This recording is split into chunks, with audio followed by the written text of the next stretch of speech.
Hey everyone, welcome back to my channel. I'm Michelle, and welcome to part 2 of bottom surgery, GRS, gender reassignment surgery, SRS, sex reassignment surgery, whatever you want to call it. It's all the same. It's the surgery, male parts become female parts.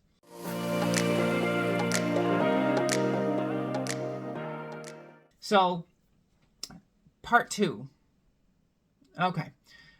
This one is all about the surgery itself and what I went through when I was in the hospital. So now, I'm sorry if you're queasy, susceptible to, hearing gross things. I'm not going to get super graphic because it was gross. And obviously for reasons I can't show, pictures of the underside and healing. But I assure you that it was unpleasant to look at. But the cool part was to notice and to see this, to see like, hey, there's nothing there anymore. Like, woohoo, yeah. So, okay, I'm at the hospital. I get to, kind of like the pre-op area. You kind of get prepped. You're ready to go. Anti-nausea patch, don't forget, I put that on. And, you get wheeled into the operating room and you looking up under all those lights. I mean, you are so anxious. You're so scared. You're like, and everything that's, the thoughts that are going through your head, like, am I doing the right thing? Is this right? Oh my God, I can't go. Now, they told me that they're like, well, up until the point where you actually go into the surgery room, you can change your mind at any point, and so I finally, get wheeled into the operating room. I'm looking up at the lights and get the gas mask on, and they're like, all right, you go to sleep. When I woke up and I'm laying in the hospital room, or and I had my own room the first time, and I'm in this room, and you're in the kind of like the recovery room and everything, and it wasn't bad, nothing, you don't realize anything yet, like you're still kind of like numb to what just happened, like you just like woke up from a dream or something, like first thing you're like, I fell asleep, next thing you know, you're awake, and it was just in a blink of an eye gone. So they wheeled me up to my room. Like I said, it was like I was in a room by myself, and now the fun kind of began. Yeah, this is where it was kind of unpleasant. So my whole right side here was numb, like it sucked, like numb. And from what they told me, and now it took about 3 days. Now this was my body recovery. This is not going to be your experience. This was my experience. You can't take that from me. This was my experience. So when you're in the operating room, they strap you down like this, and your legs are up in stirrups like this. And from your arms being out so long, the surgery, I believe, took like 5.5 hours, something like that. I think that's what they said. It was like 5.5 hours. And being stuck in this position for 5.5 hours, regardless of you being asleep, it pinches nerves in your body, and it just doesn't, your body's like, hey, you need to move, like this is not right.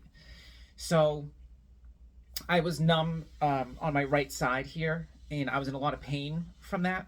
It was very, very uncomfortable. It was a lot of pins and needles. Like I had very little feeling in my hands and fingers, and it made for like, super uncomfortable. Plus you have like an IV in your hand and everything. It wasn't fun at all. Completely, and you're laying down, you're on your back, obviously. You can't lay on your sides. So you're stuck in one position, and you have a catheter. Now I'm going to let you're numb, like you're completely numb on the bottom. You do start to feel some pain after a little bit of time, but they keep you pretty medicated, between Tylenol and I think oxycodones was, they were kind of rotating between the two of them as needed. And so this went on for the first couple of days where I was on these painkillers for most of the time, as you know, the pain was not bad. It was manageable, especially being like having, you know, the Tylenol and the oxycodone. And you know, the doctors would come in. You'd have different nurses coming in.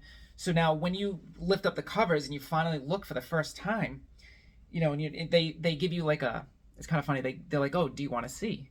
And you're like, heck yeah. So yeah, so they lift up, they pull back the sheet, and you have like this mesh underwear on, and it's like filled with packing, like between your legs. So your legs are like, you're laying in the hospital, your legs are like this, and you're filled with packing, and it's gross. Like, it's gross, kind of gross looking. Like there's a big packing, like all the white stuff, and then you see tubes. Now, I'm sorry if this is kind of gross, but there was 3 tubes. You had the catheter coming out. It went up and over the, like there was like a rolled up packing ball, and the catheter went up and over and down to the end of the bed where your catheter bag was, where you just, you know, where your urine would go. And then on the side, I had 2 other tubes coming out the side and kind of like over my legs, like tucked onto my hips. And there were little bulbs at the end filling with blood. It was gross, like disgusting. So what those drains do is, as you're healing inside, there's a lot of blood, there's a lot of drainage that's happening, and those bulbs, they squeeze them, and then when they release them, they're stuck in like a crushed state. And as they start expanding, it creates a suction, and it's pulling the excess and pooling blood from inside. So there's 2 incisions on the inner part of your thighs, like near your private area, next to your crotch, you know. There's 2 incisions with these tubes sticking in them, and the drains coming out to drain all the blood. So when the nurses come in, they have to open up the, like this little cap of the bulb, and they drain the blood out, and they go to the other side and they drain the blood out of that side, and they just check on that every once in a while. Disgusting, I know. And then the catheter, you can feel yourself peeing, like you feel it draining, and I mean, it's not like an awful feeling. It's weird. And good news is, because you're so numb down there from the surgery, you don't feel having the catheter in. Like, you don't feel anything. Like, you feel nothing. Okay, just FYI, you don't feel anything. But you do feel the sensation of you having to pee every once in a while. Like, you'll feel it kind of drain. And yeah, it's strange. It's like, it's really, really strange. And you're just laying there, and everyone's coming in, and they're looking at you, and they're pulling this, and they're changing the gauze padding out, and they're doing this, and they're doing that. And all the while, you're just like, oh, you know, what is going on? And, you know, yeah. And you don't get a lot of sleep because you're uncomfortable. Your legs are spread. You're numb. It's not an awesome time, but it's manageable. I mean, you can definitely do it. I did it. And there's so many other people that can do it. So you can do it. So laying in the hospital, you know, you obviously you can't get up just yet. You don't get up till the last day. You have to be able to get up and walk, and they want you to take a shower. This is what the hospital did for me. So I get to like the last day, and you know, they come in, they start kind of doing things. You know, kind of getting things ready for me to go. I'm, you know, waiting for discharge papers. And so about the 3rd day, like kind of the day before I left, they come in and they have to pull the 2 drain tubes. They have to come out. And that was unpleasant. And I'm sorry. It wasn't like, it wasn't like super painful, but it just definitely wasn't fun, and it wasn't awesome. It wasn't good. Like, so they came in and they pulled the drains out, and what they do? I think they just put some like gauze and some bandages over it and stuff like that, and it kind of like self clots, and you know, it just heals, and you have like a little, you know, scar afterwards. To this day, fast forward now, 8 months, 9 months later, the scarring is very minimal. You almost don't even see it. So it's, it's not bad. Now, the next day, they say, okay, you have to get up today. You're going to go home. And when you go home, you're going to, you have to go home with the catheter. And you go home with it inside of you. And you have they switch it out to this little handheld bag thing. And you kind of swing out to the side like this, and you kind of get your bearings, and you're like, okay, I'm about to walk for the first time in the 4 days. So you're like, okay, so you start getting up and you start, you're kind of like, and all the while you're grossed out because knowing that, hey, there's this tube hanging out of you, and you can feel all the pressure of everything that's there. You don't feel a lot of pain or discomfort or anything because you're still kind of numb. The nerve endings of everything that they did hasn't found each other yet. They haven't made a connection, which that's going to take some time, and I'll go over in the next video of the post-op and stuff like that, how everything, the dilating, the how the nerves go into the bathroom. That's a fun one. So yeah, I'll go over all that. But anyway, so now you're standing up and you're like, oh my God, okay. So now you try to start moving around and walking, and you're trying to figure out, what am I supposed to do? I have this catheter bag, it's tugging, and the tube is there, and it's just, you can feel kind of internally, you can kind of feel it. It's just, it's weird. It's more mental grossness than it is actual pain and stuff like that. So finally you make your way over. She says, okay, let's try to do a shower. And you're like, okay, we'll give it a shot. And you kind of leave everything on, and you want to try to not shower with you have to leave everything there for the most part. And so then you make your way over to the shower, and you turn it on, and you're kind of washing your hair for the first time in 4 days, and you're kind of washing the upper part of your body and your feet and your hand. You kind of just feel a little refreshed. It feels kind of good, but you're so sore, from sitting. You're so sore. So yeah, it's so crazy. It's just such an experience. I can't even, I don't know.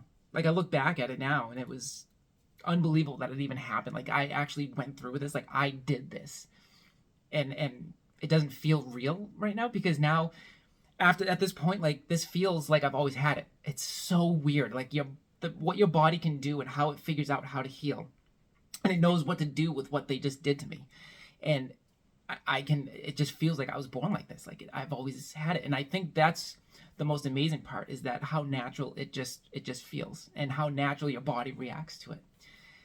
And it also helps that you waited your whole life for this. So yeah, you embrace it. You're like, yeah, this is it, So I went through, going through the shower, doing all of that. You finally feel good. You're a little weird. And, you slowly kind of put some really, really baggy, you want to get some baggy sweatpants or something you want to get put on. So they give you two. So they give you one that straps to your leg, with a band. And then they have one that has a little hook handle like this. It's kind of squared off at a 90 degree. So you can hang it on things, on the edge of a bed or whatever. So to go home, they give you the one that straps to your thigh. So you switch, so now you're trying to get dressed, you have that thing, you strap it to your thigh, and it's just a small attachment piece that you use. You put some nice big baggy sweatpants on, and they want you to walk. You have to walk down the hallway and make sure that you can be stable and walk. But the whole time you're walking, you're you're kind of waddling like a penguin, because you have all this crap between your legs, this packing, and you're trying to walk, and you're, oh my God. But you feel good though. Even though you've been sitting, you feel good. You feel fine. This is the most exciting moment of your life. This is the best moment of your life. And you get ready and you go to leave the hospital, and you make your way home. Oh, get a donut. Get a donut. For real. Oh, in the last video, I should have mentioned that in one of the things. Things to get. Wipes, lube, the donut, the pillow. The pillow thing is not you don't have, like, that's just, you can use regular pillows or whatever. I just found that was super comfortable. And yeah, you really need, you get a donut. So get the donut, you put it in the car, and you want to sit on it because there's so much pressure. I'm telling you, like, a ridiculous amount of pressure on your underside, like your whole back, like bottom side is like, there's so much pressure from, like, there's packing up inside of you holding everything into place, and then you have like the packing all up there, and you have your underwear, and it's like, there's so much pressure, and you can't sit flat on a surface. So sitting on the donut relieves all of that pressure. Both of your cheeks go on the side, it's hollow in the center, and it's like a valley, so there's no pressure right here. It helps relieve all of that. You will be using this donut for quite a few weeks, I promise you. So yeah, it's a big thing. Like, you need the donut, and that's not even negotiable. Like, you need the donut, or you need something similar to take the pressure off both your cheeks. So make sure you do that. So now you're home, and you have a catheter strapped to your thigh, and you're exhausted because you haven't slept or slept well, and you're just semi in pain. They give you, they send you home with like some Tylenol or ibuprofen and some oxycodones and stuff like that. And you do you, but you want to try to at least not have the oxys as often as possible. Try to manage your pain as much as possible. And I did pretty good. Like, the pain wasn't that bad. Even just being home, it was very manageable. I was able to, I have a pretty high tolerance of pain, so it wasn't that bad. And just being home, I climb in bed, you kind of fall asleep for a while, you go in and out of sleep. The catheter, you kind of just hang on the side of your bed, and once when it fills up, you kind of pay attention to it. If you have like a support system, somebody at home to help you with things, you can kind of keep a bucket next to you, or you can kind of get up and walk around. I walked around like crazy. Like, I didn't sit in bed very long. I was like, no, I need to get up, I need to move around. I felt fine. Like, yeah, minus the fact that the catheter was hanging out of me. I was able, like, I was physically okay to move around. I wasn't in a lot of pain. I spent a lot of time downstairs, like, watching TV. Sorry, I live on like a second floor, and I was downstairs, and I was watching TV in the TV room, and it was fine. Like, you sit on a donut, like, you literally sit on a donut the whole time, unless you're laying in bed. Then you don't have to, because then there's no direct pressure. You're laying down, so it's the pressure spread out. So I didn't need a donut then, but just sitting on a couch, to sit down on a chair, obviously you're gonna be sitting on a donut the whole time. If you go for a car ride, you're sitting on a donut. Yeah, there's not too much else. I mean, the surgery part of it was just, that's the worst part. Obviously, the recovery is not fun, but it's not the worst thing in the world. It's definitely manageable. People handle it differently, so your tolerance of what happens is going to be totally different from the next person. So that was definitely my experience for having the bottom surgery. Was it worth it? Absolutely. To me, it was absolutely 100% worth it, and I have no regrets. No regrets. And it works. Like, it fully works. And I know there's a percentage, like, they could say, like, oh, you lose some feeling, or you might not have a chance to, have an orgasm or whatever. And again, it's, everybody's gonna change. Everyone's body's gonna handle things differently, and I'm thankful that mine was able to recover as well as it did. And just make sure you're taking care of yourself when you're doing it. It's, cleaning yourself, using those wipes definitely help. Just kind of, you're gonna be constantly dabbing the area, and you're gonna be home for about almost a full week with a catheter. So let's see, I got home Friday, and I had my appointment the following Friday. So yeah, it was a full week. Or I had my appointment was like Thursday. So it was pretty much like a full week that you have this catheter in. You're sleeping with it in. You're walking around the house with it in. You're really not doing much for the first week. So now it's 2 weeks surgery. You're at home. You have the catheter in, and then now it's finally time to get the catheter taken out. and we'll start the next video with going to doctors, getting all that removed, and then just the self-care, the dilation, kind of going into like the rest of all those different things that like little things to do. But yeah, I mean, that's I think that's pretty much everything. Again, if you have any questions, please leave some comments down below. Don't be shy. I'm in, like I said, I'm an open book. Like, I'm willing to answer and help like anyone I can. This is not about me. This is about us as a community, and to make sure that we're getting the help that we need, and that anything I can do to try to ease the tension or anxiety of what people are going through. Like, we're all in this together. So, like, let's do it. Let's be part of a team. So make sure you like and subscribe to my channel, please. It would definitely help me out. It would let me know that you like this content and that you enjoy hearing about my experience and what kind of things to expect. If you have any suggestions of stuff that you would like to hear about next, I'll just keep making stuff of my journey, and don't be afraid. Speak up. Let me know how you feel. Let me know if there's anything I can do to help. All right, and I will see you guys in the next one.